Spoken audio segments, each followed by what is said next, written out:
vlog. I-update ko kayo sa ating weather ngayon.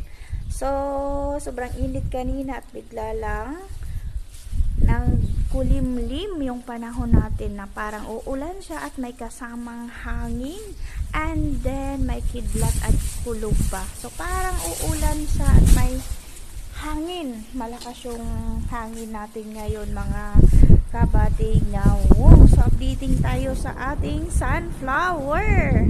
So, ito po yung ating sunflower. So, sinubaybayan ko talaga siya, mga kabating nyawong. Ang pagpamumulaklak pala nito ay hindi sabay-sabay lumalabas yung bulak niya.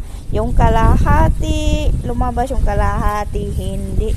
Ito naman yung isa, para clear talaga siya.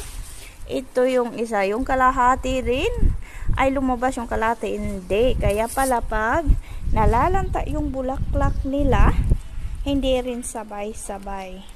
So ito na nga siya, mga kabatiknaong, at bigla lang nagbuga ng kunting ulan at pagkatapos sinabayan ng hangin, nawala na rin yung ulan.